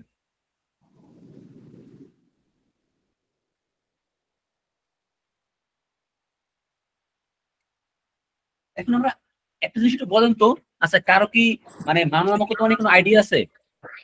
দাদা আমার এবার এডিআরটা আসছিল পরীক্ষা, এডিআর থেকে মাঝে মাঝে কোশ্চেন আসে। সিনারিও বেজে আচ্ছা আসছিল। কারো কি মামলা মোকদ্দমা নিয়ে আইডিয়া আছে যে একটা মামলা মোকদ্দমা কত বছর চলতে পারে? ধরেন একজনের কেস করলো, কেসটা কত বছর পরে যে শেষ হবে? লং টাইম সময় হইতে হয় যতক্ষণ না মামলাটা রায় হয়। উভয় পক্ষ যখন একটা কেস করে যে এই জমিটা আমার, তাহলে সেই মামলাটা যদি অন্য পার্টি যদি মানে উল্টা কেস করে তাহলে এই জিনিসটা যতদিন না সুপ্রিম কোর্ট হাইকোর্ট পর্যন্ত যাবে এবং সেটাকে আপিল পর্যন্ত না আসবে, লং টাইম প্রসিডিউর থাকবেই। হ্যাঁ এখন দেখেন বাংলাদেশের প্রেক্ষাপটে যদি দেখা যায় এরকম যে কেস, ধরেন আমাদের ইনকাম ট্যাক্স বাদ দিয়ে নর্মাল যদি বলি, এই যে ল্যান্ডের যে কেস, এই কেস 20 বছর 30 বছর চলতে আছে, কোনো শেষ নাই। বাট আমরা এইখানে না যাই, আমরা আমাদের ইনকাম ট্যাক্সে আসি। এই ইনকাম ট্যাক্স ধরুন যে কোম্পানির কাছে 50 লাখ টাকা চাইলো, কোম্পানির সাথে সাথে 50 লাখ দিয়ে দিবে? কিন্তু দিবে না, সে কি করবে? আপিল করবে। এখন ধরেন একটা আপিল করছে, যে আমাদের এই যে এক্সাম্পল, এই আপিল ধরুন তো চলতে আছে 2 বছর 3 বছর 4 বছর হয়ে গেল, শেষই হয় না। এরকম হতে পারে কিনা? এরকম কিন্তু হতে পারে। দেখা গেল কি করছে, কথার কথা, এই আপিল করছিলেন, আপিলের অথরিটি কত টাকা ডিসিশন দিছে? মাত্র বললাম কত টাকা ডিসিশন দিছিল ট্যাক্সের ক্ষেত্রে? 35 লাখ। এখন কথার কথা ধরেন যে ডিসিটি, সে ডিসিটি মানলো না, ধরেন ডিসিটি মানবে না, তাহলে এখন ডিসিটি এখন কি করতে পারে? ডিসিটি আবার আপিল করবে। এখন প্রশ্ন হলো ডিসিটি কোথায় আপিল করবে? কারণ আমাদের এনবিআর আন্ডারে তো আপিলের অথরিটি শেষ হয়ে গেছে। এই ক্ষেত্রে এই আপিলের অথরিটির পরে গিয়ে আপিল হবে হাইকোর্টে। ধরেন ডিসিটি হাইকোর্টে আপিল করলো, অথবা এই যে আপিলের অথরিটি 25 লাখের রায় দিছে যে কোম্পানি বলছে আমরা এইটাও মানি না, কোম্পানি কি করবে? এই হাইকোর্টে আপিল করলো। কারণ ধরুন কোম্পানির ইচ্ছা কি? কোম্পানির ইচ্ছা যদি 5-10 লাখ হয় তাহলে তারা মানে নেবে, এই বেশি মানবে না, এটা তো কোম্পানি মনে মনে রয়েছে। সে 25 লাখের এগেইনস্টও হাইকোর্টে আপিল করছে। এই যে আপিল বা এই যে ধরনের এই যে ইস্যুটা, এটা কিন্তু লম্বা প্রসেস চলতে থাকে, কবে শেষ হবে ঠিক নাই। এখন দেখেন এই যে লম্বা প্রসেস, কোম্পানি কি হয়, ধরেন যে ট্যাক্স লয়ার আছে, তাদেরকে হায়ার করা, ওই এনবিআরে বারবার যাওয়া আসা, এটা কিন্তু অনেকটা লম্বা টাকার, মানে একটা লম্বা সময়, যেহেতু অনেক টাকা পয়সা লাগে, এই লয়ারের ফি আছে, অনেক টাকা পয়সা খরচ হয়। আচ্ছা ভাইয়া, এক্সট্রা যে 50 লাখ টাকার জন্য ডিসিটি প্রথমে বলছিল, এটা তো ইথিক্যাল না, এটা তাহলে ওনারা কেন করতেছেন? আর এর জন্য ওনাদের কোনো পানিশমেন্ট নেই? না, এটা ইথিক্যাল না, বিষয়টা এরকম না।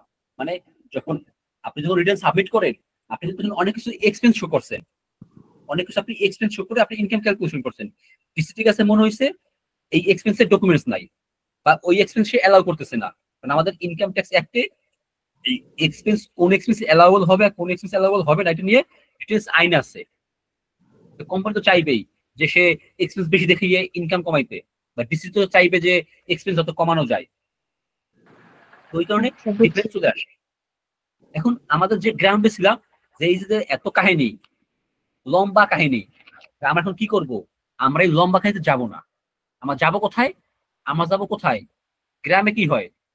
গ্রামে ধরেন কি হয়েছে, যারা বিশেষ করে এখানে গ্রামে আছেন, ধরেন এই দুই পক্ষ মারামারি হয়েছে, তারা কি করে? গ্রামে সালিশ বসায় না? গ্রামে যারা মুরব্বীরা আছে তাকে নিয়ে সালিশ করে কিনা? করে না? তারা হয়তো পঞ্চায়েত বসায় তারা গ্রামে তারা নিজেরা সমাধান করে, তারা কিন্তু থানা পুলিশে যায় নাই। এই হচ্ছে সেইটা, যে তারা এই আপিল অথরিটি বা হাইকোর্ট, তারা এইসব জায়গায় যাবে না, তারা এডিআর এর মাধ্যমে সমাধান করবে। আর এই যে 50 লাখ ট্যাক্সের যে বিষয়টা, বা 35 লাখ, বা যেখানে যা হোক না কেন, এইটা কি করবে? তারা সমাধান করবে কোথায়? তারা সমাধান করবে এডিআর এর মাধ্যমে। তারা আর আপিল, হাইকোর্ট এইসব যাবে না, তারা এডিআর এ সলিউশন আনবে। এই সলিউশনের নাম কি বলছে? Alternate dispute resolution. মানে এটা কি অল্টারনেট, তাই না? এটা কিন্তু মেইন না, অল্টারনেট। মেইন তো হচ্ছে আপিল করা, বাট এটা হচ্ছে অল্টারনেট। সে আপিলে যাবে না, সে এডিআর এর মাধ্যমে সমাধান করবে। এখন আমরা দেখবো এই এডিআর এর সিস্টেমটা কিভাবে হবে। আচ্ছা ভাই, আমি একটু ইন্টারাপ্ট করি আপনাকে, মানে সেকশন 15 ডিসিশন অফ বেঞ্চ, যেটা এখানে যে আপনার যদি বেঞ্চে 2 জন থাকে, এখানে একজনের মানে মেজরিটি পোর্শনের যে ওপিনিয়নটা থাকবে, এই বিষয়টা যদি আরেকবার একটু বলেন। আমি একটু কনফিউজ এই বিষয়টা। মানে যখন একটা ডিসিশন হবে, তাই না, যখন একটা এই আপিল হবে, ওর যে ডিসিশন, ওই ডিসিশন হতে হবে মেজরিটি ভিত্তিতে। মেজরিটিটা কিভাবে হবে? ওই যে যখন দুই সমান সমান হবে, তখন এডিশনাল মেম্বার অ্যাপয়েন্ট করতে হবে। এডিশনাল মেম্বার অ্যাপয়েন্ট করবে ওই বেঞ্চে। দেখা গেল একজনকে অ্যাপয়েন্ট করছে, তাহলে এখন বেঞ্চে মেম্বার কয়জন? এখন বেঞ্চে মেম্বার 3 জন হয়ে গেল। আরেকজনকে অ্যাপয়েন্ট করবে। এখন কয়জনকে করবে? এটা হচ্ছে এনবিআর এর ডিসিশন। মানে যারা এটা ডিল করে তারা করবে। আমরা ধরে নিলাম যে একজনকে করছে, তাহলে কজন হলো? 3 জন হলো। তাহলে এখন ইজিলি মেজরিটি হয়ে যাবে, তাই না? আচ্ছা, আমরা এখন কোথায় আছি? এই আমরা এখন দেখবো সেই এডিআর এর সিস্টেমটা, আর এডিআর সিস্টেমটা দেখবো। এখন দেখেন কি বললাম, এডিআর এর জন্য কি করতে হবে, এডিআর এর জন্য অ্যাপ্লাই করতে হবে, apply for permission to start ADR process. ADR এর জন্য অ্যাপ্লাই করবে। প্রশ্ন হলো অ্যাপ্লাইটা কে করবে, অ্যাপ্লাইটা কে করবে? অ্যাপ্লাইটা যে কেউ করতে পারে। আমাদের এখানে পক্ষ কয়টা? পক্ষ দুটা। একটা হচ্ছে কি যে রিটার্ন সাবমিট করছে এসএসসি, আর একটা কে ওই কনসার্ন ডিসিটি, তাই না? যখন ওটা উপরে যাবে হবে আপিলেট ট্রাইব্যুনাল, এরকম হবে। এখন দেখেন হচ্ছে কি assessee aggrieved by an order of any income tax authority. Aggrieved মানে হলো অভিযুক্ত, মানে এসএসসি কি হয়েছে, এসএসসি কোনো অর্ডারে অভিযুক্ত। ধরেন যে 50 লাখের যে নোটিশ, ওটা এগ্রিভেট অভিযুক্ত। তার মানে কি দেখেন, সেইটা হলো প্রথম আছে, এটা আছে কোথায়? একেবারে শুরুতে আছে। অথবা হচ্ছে with pending dispute before any income tax authority, অথবা পেন্ডিং ডিসপিউট। একটা হলো কি কেবল নোটিশ দিছে, মানে এখনো সে ওই মামলা মোকদ্দমা যায় নাই। আরটা হচ্ছে কি সে অলরেডি মামলা মোকদ্দমায় আছে, ওইখান থেকে ফেরত আসবে এডিআরে। এরপর কি করলো, অ্যাপ্লাই করলো। এখন কনসার্ন কে? কনসার্ন হতে পারে income tax authority, tribunal, court. আমার দেখেন আমাদের শুরুতে যেটা ছিল ওই যে 50 লাখ, ওই নোটিশটা ইস্যু করছে কে? নোটিশ কে ইস্যু করছে? ডিসিটি ইস্যু করছে, তাই না? ডিসিটি। তার মানে কি ডিসিটি হচ্ছে ইনকাম ট্যাক্স অথরিটি। তাহলে এখন এসএসসি কি করবে, ওই ডিসিটির এগেইনস্টে সে আপিল করলো। এরপরে যাবে কোথায়? হতে পারে কোথায়, ট্রাইব্যুনালে আছে। ধরেন আপিল করছে ঘটনাটা ওই ডিসপিউট, ওই ডিসপিউট আছে কোথায়? আছে হচ্ছে ট্রাইব্যুনালে। অথবা ধরেন ট্রাইব্যুনাল থেকে পার হয়ে আবার আপিল করছে, এখন মামলাটা আছে কোথায়? আছে কোর্টে। তার মানে কি যে কোনো সময় সে আপিল করতে পারবে, মানে যে কোনো সময় সে এই ডেটটা শুরু করতে পারবে। Where the order has been passed or dispute is pending, মানে যেখানে পাস হয়েছে অথবা যেখানে পেন্ডিং আছে সে হচ্ছে কনসার্ন। আমাদের এখানে দুটো পক্ষ হয়ে গেল, অ্যাপ্লাই করা হয়ে গেল। যখন অ্যাপ্লাই করবে এবার কি বলছে, receive the permission to start ADR process. এই এনবিআর কি করবে, এই এডিআর প্রসেস শুরু করার জন্য সে পারমিশন দিল। এই যে এনবিআর কি করছে, পারমিশন দিয়ে দিয়েছে। এখন যেহেতু এই এডিআর এর পারমিশন হয়ে গেছে, এখন কি লাগবে, এখন লাগবে হইতেছে একজন ফেসিলিটেটর। এখানে ফেসিলিটেটর বলতে ফেসিলিটেটর হচ্ছে সেই ব্যক্তি যে হইতেছে এই বিষয়টা সমাধান দিবে। তার মানে এখানে এসএসসি ওই কোম্পানি এবিসি কোম্পানি, আর ধরেন ওই ডিসিটি ডিসিশন এবিসি কোম্পানি ভার্সেস ডিসিটি, তাই না? এই তো আমাদের দুটো পক্ষ। এখন কি করবে ফেসিলিটেটর, সে হচ্ছে তৃতীয় পক্ষ, সে হচ্ছে দুই পক্ষের কথা শুনে সমাধান করবে। এখানে এনবিআর কি করলো, একজন ফেসিলিটেটর অ্যাপয়েন্ট করবে। যখন ফেসিলিটেটর অ্যাপয়েন্ট, আপনার এখানে খেয়াল রাখবেন যে কার পরে কোন স্টেপে পরে কোন স্টেপ আসতেছে। ফেসিলিটেটর অ্যাপয়েন্ট করা হইলো, ফেসিলিটেটর কি করবে, এই ফেসিলিটেটর এখন যাবে সেটা আছে। বলেন এডিআর যে অ্যাপ্লাই এর প্রসেসটাকে যে হচ্ছে সামনে আগাবে, এই যে এনবিআর, তো এনবিআর এর অথরিটি তো ডিসিটি, ওনার বিরুদ্ধেই বলতেছে, আপিল করতেছে, আবার ওই প্রসেসটাকে আগানোর জন্য এনবিআর ই হচ্ছে পারমিশন দিবে। হ্যাঁ, কারণ এখানে এনবিআর তো সম্পূর্ণ, মানে এনবিআর তার বিভিন্ন উইং আছে না, তার তো বিভিন্ন উইং আছে। এই যে যারা যে ডিসিটি, তারা তো ধরেন এই অ্যাডমিনিস্ট্রেটিভ উইং, এবার তারা ধরেন এই যে ইন্সপেকশন উইং আছে, এরপর ধরেন এই বিভিন্ন ডিরেক্টরের সেল আছে, এরকম বিভিন্ন সেল আছে। তারা আসলে বিভিন্ন কাজকে ভাগ করা হয়েছে। এখানে যেহেতু ডিভিশন ভাগ করা আছে, এই জন্য সেপারেট ডিভিশন। এরপর কি বলছে, forward copy of application. Application copy কাকে ফরওয়ার্ড করবে, রেসপেক্টিভ ডিস্ট্রিক্ট আছে ফরওয়ার্ড করবে। এখন দেখেন এখানে কি করছে, ডিস্ট্রিক্ট আছে ফরওয়ার্ড করছে। ডিস্ট্রিক্ট এখন কাজ হবে একটা প্রপার রিপ্লাই দেওয়া। ডিস্ট্রিক্ট কাজ কি প্রপার রিপ্লাই দেওয়া।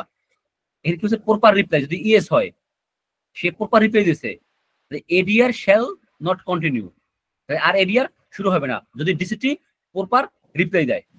আর যদি ডিসিটি প্রপার রিপ্লাই না দেয়, নো, তার মানে কি প্রপার রিপ্লাই হয় নাই। Arrange meeting for settlement. তখন ফেসিলিটেটর কি করবে, একটা মিটিং অ্যারেঞ্জ করবে, 3 পক্ষীয় মিটিং।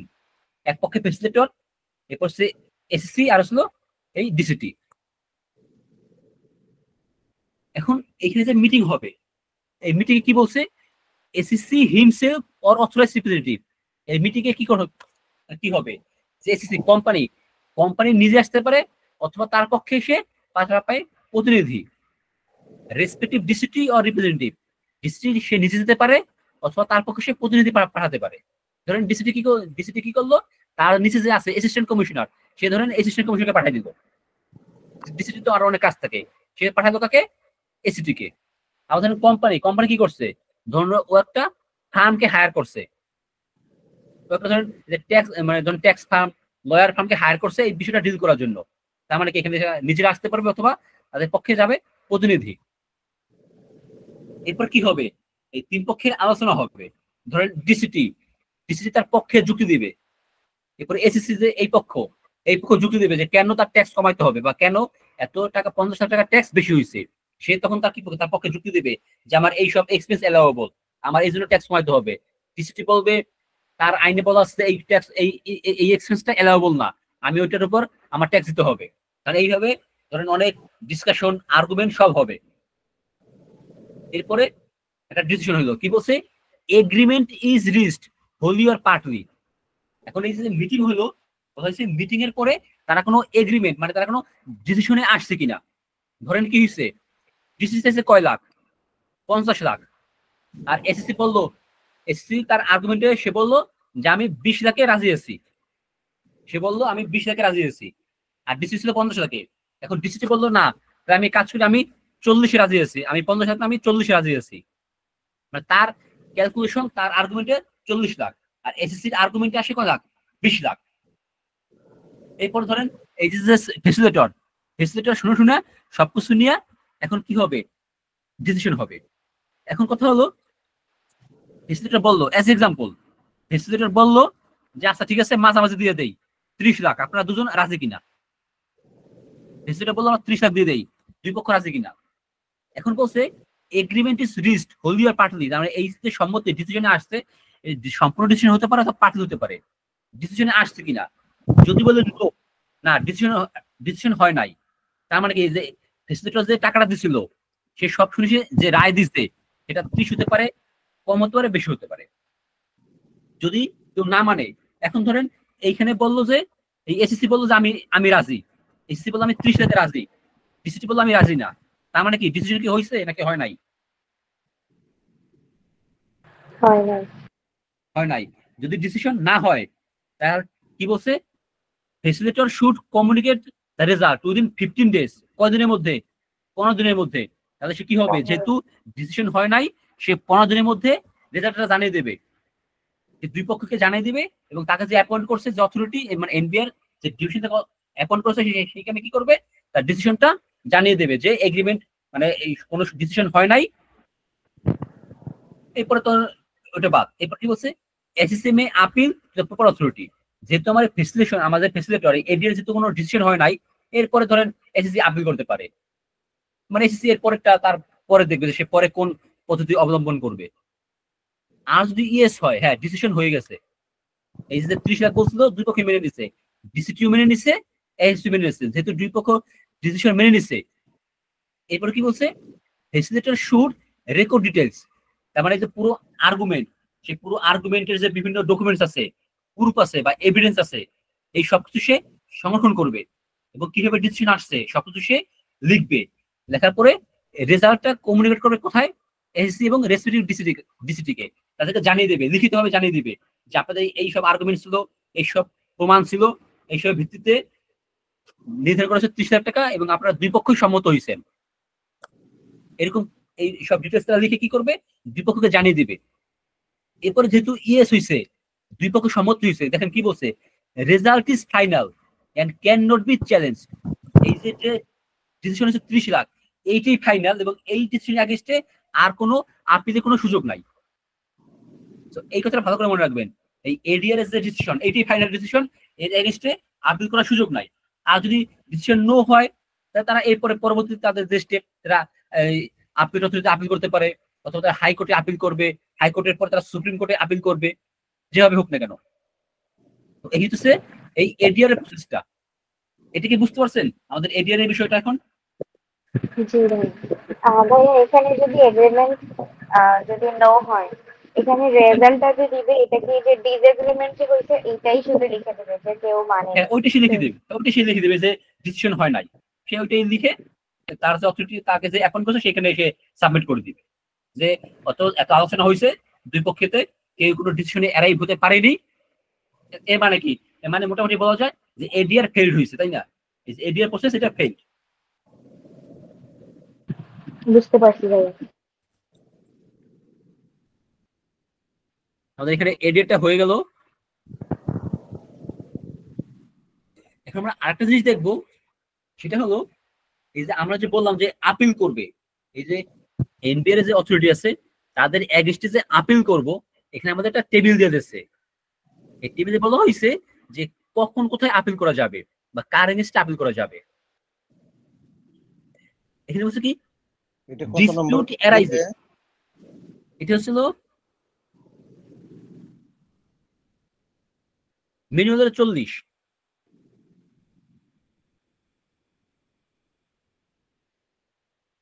আচ্ছা, আমরা এখন কি দেখবো যে কোথায় কার মানে কখন কার কাছে আপিল করা যাবে। আমাদের এনবিআর তো আপিলের সিস্টেম আছে, তাই না?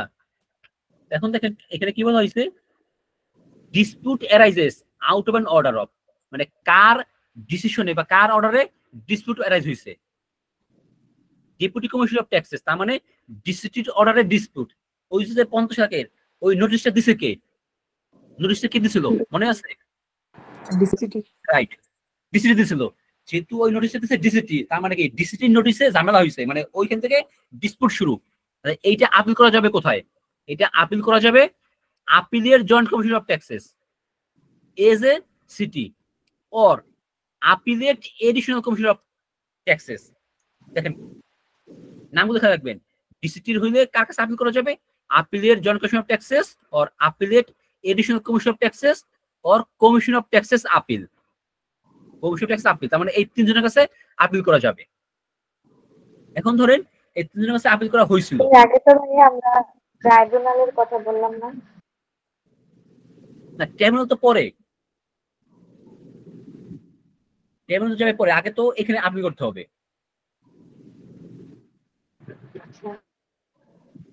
আপিলের ট্রাইব্যুনাল সেকেন্ড ধাপ। ধরেন এইখানে আপিল করলো, এখন আবার কি বলছে, এদের যে অর্ডার, এদের অর্ডারে যদি ডিসপিউট হয় তখন কি আপিল হবে আপিল ট্রাইব্যুনালে, ট্যাক্স আপিলের ট্রাইব্যুনালে। আমরা এখানে কি যেটা আমাদের এখানে যে পয়েন্টটা ছিল, আমাদের আলোচনা সুবিধাতে আমরা সরাসরি এই আপিলের অথরিটিতে চলে গেছিলাম, কারণ আমরা তো ওখানে ডিসকাশন শুরু করছি আপিলের অথরিটি, এই আপিলের ট্রাইব্যুনাল দিয়ে। এই জন্য আমরা এইখান থেকে শুরু করছি, এর আগেরটা বলিনি। আমরা এখানে কি দেখলাম, যদি ডিসিটির অর্ডার হয় তাহলে আমরা আপিল করব এই তিনজন ব্যক্তির কাছে বা তিনজনের যে কোনো একজনের কাছে, আর এনাদের ডিসিশনে যদি আপিল করতে হয় তখন আমরা আপিল করব আপিলের ট্রাইব্যুনাল অথরিটির কাছে, ট্যাক্স আপিলের ট্রাইব্যুনাল এদের কাছে।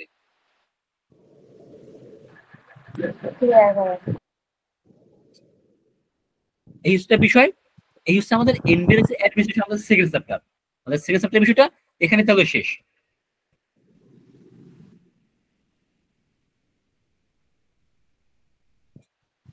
এরপরে আমরা আরেকটা জিনিস দেখি, নাকি আজকে এখানে থাকবে? আজকে এই পর্যন্ত থাকলেই ভালো হয় মনে হয়। আচ্ছা, আমরা আজকে এই পর্যন্ত রাখি, কারণ এখানে হচ্ছে কি, এগুলো হচ্ছে মানে ইনিশিয়াল ক্লাস, তো মানে এখানে ইন্ট্রোডাকশন তো বেশি দেওয়া হয়েছে। আমরা আজকে এই পর্যন্ত রাখি, নেক্সট ক্লাস আমরা চ্যাপ্টার 3 থেকে শুরু করব।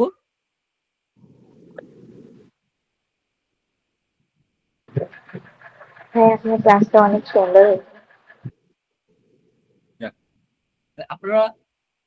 আপনাদের একটু ফিডব্যাক দিতে পারেন, ধরেন ক্লাস কেমন হলো, কোথাও কোনো বুঝতে অসুবিধা হয়েছে কিনা। হ্যাঁ বলেন, কি কোশ্চেন? কোশ্চেনটা হচ্ছে ওই যে এনপিআর এর গ্র্যাচুইটি প্রভিডেন্ট ফান্ড, যে অ্যাপ্রুভড নন অ্যাপ্রুভড একটা ব্যাপার, আসলে ওইটা কিরকম কি? এটা কি প্রত্যেকটা কোম্পানির ক্ষেত্রে প্রভিডেন্ট ফান্ড গ্র্যাচুইটিটা কি এনপিআর থেকে অ্যাপ্রুভ হইতে হয় বা কিছু? আমি নিজে বোঝার জন্য আস্ক করতেছি, মানে ইস্যুটা। ধরেন যেসব কোম্পানি এরকম ফান্ড আছে, যেসব কোম্পানি ফান্ড আছে তাদের কি করতে হবে, ওখানে অ্যাপ্লাই করতে হবে অ্যাপ্রুভ করানোর জন্য। তারা যদি চায় যে না আমরা অ্যাপ্রুভ করাবো না, তাহলে তাদের অ্যাপ্লাই করবে না। বা তারা যদি চায় যে আমরা অ্যাপ্রুভ করাবো, তখন তাদেরকে অবশ্যই ওই অ্যাপ্লাই করতে হবে এনবিআর এ। এটার ফ্যাসিলিটি কি, অ্যাপ্রুভড আর নন অ্যাপ্রুভড? অনেক কোম্পানি আমি দেখছি যে ওরা হচ্ছে অ্যাপ্রুভ করায় না, মানে ওদের আলাদা ভাবে থাকে, গোপন ভাবে ইয়ার একটা ব্যাপার। আবার অনেকে দেখা যায় ট্রাস্টি থাকে, ওইখানে আলাদা ভাবে ইয়া করায়, মানে এটার ইস্যুসটা কি? যদি অ্যাপ্রুভ করে, অ্যাপ্রুভ করলে কোম্পানি বেনিফিট কি?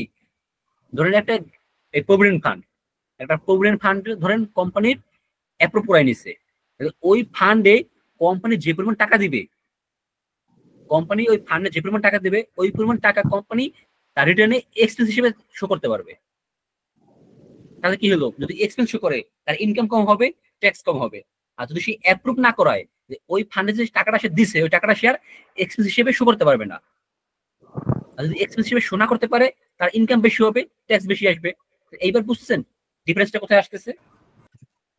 বুঝতে পারছি, কিন্তু অনেক কোম্পানির ক্ষেত্রে এটা কেন লুকায় রাখে আসলে, এটা রিজন ওরা শো করে না ইনকাম স্টেটমেন্টে বা কিছুতে, মানে ওরা আলাদা ভাবে এটা ইয়া মেনটেন করে, এটার কারণ কি? অনেক কোম্পানি তো আছে ধরেন এগুলো ফান্ডে নাই, আর অনেক কোম্পানি আছে তারা ফান্ড ধরেন এই যখনই অ্যাপ্লাই করবে, এখানে অনেক কিছু অনেক অনেক রুলস রেগুলেশন মানতে হয়। মানে অনেক মানে ইয়ে আছে, ধরেন যে আমাদের আইন আছে না, এগুলো মানতে হয়। তারা তারা যদি ভাববে না আমাদের এত কিছু আমরা মানতে পারবো না, এই জন্য তারা ধরেন অত ঝামেলার ভিতরে যায় না। আমাদের যদি আপনি একটু ন্যাচারাল চিন্তা করেন, আমাদের বাংলাদেশের প্রেক্ষাপটে আমাদের মানে একটা টেন্ডেন্সি ছিল মানে আইন ফাঁকি দেওয়া, মানে আমরা আইন মানতে চাই না। এটা ধরেন কোম্পানির ক্ষেত্রেও তারা চাচ্ছে যে আমরা এত মানে এত বাধা নিষেধ, এত রুলস রেগুলেশন মানতে পারবো না, আমাদের অ্যাপ্রুভালের দরকার নাই। আর কার কোনো কোশ্চেন?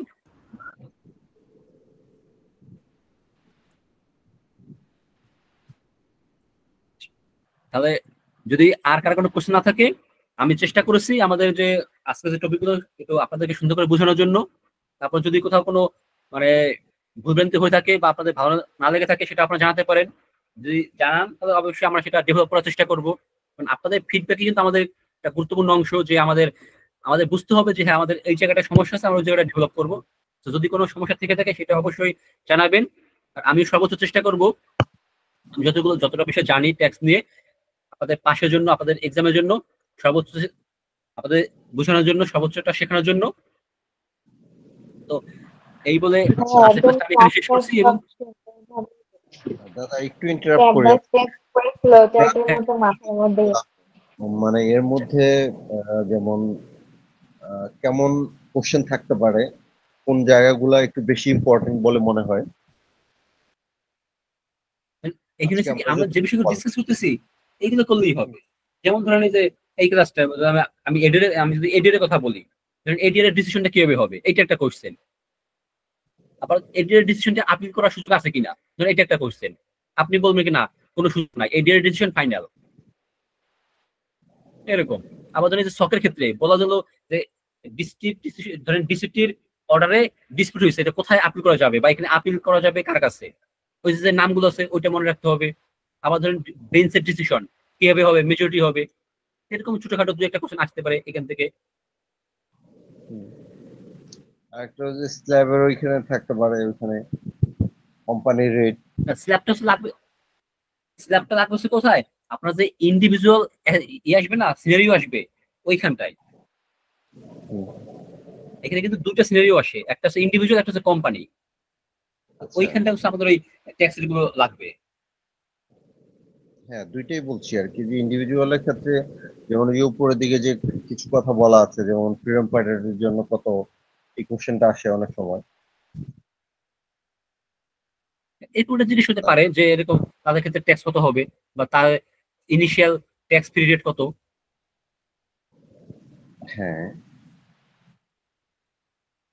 আর কোম্পানি ট্যাক্স রেটের ক্ষেত্রে ওই যে কয়েকটা পোর্শন আছে যেগুলা মনে রাখার বিষয় আছে।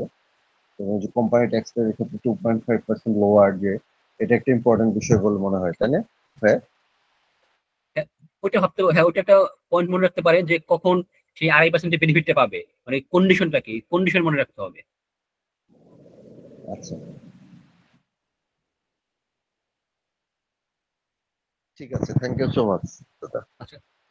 ধন্যবাদ সবাইকে। তাহলে আমি এখন নবদাদাকে ডেকে নিচ্ছি, তার কাছে আমি আপনাদেরকে রেখে আমি এই ক্লাসটা আজকে এখানে শেষ করবো। দাদা কি শুনতে পাচ্ছেন?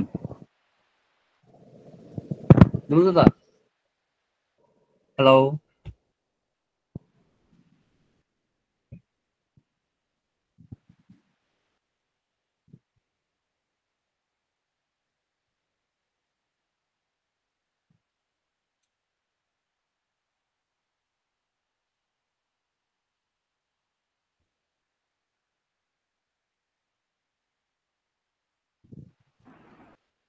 তাহলে দাদা আছে কিছু বলবেন না?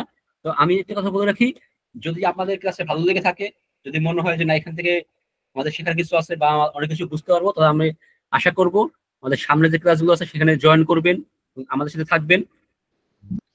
তো এই বলে এবং আপনাদের কাছে আমাদের সাথে থাকার যে আহ্বান, সেই আহ্বান জানিয়ে আজকের ক্লাসটা এখানে শেষ করছি। সবাই ভালো থাকবেন, সুস্থ থাকবেন, দেখা হবে পরবর্তী ক্লাসে।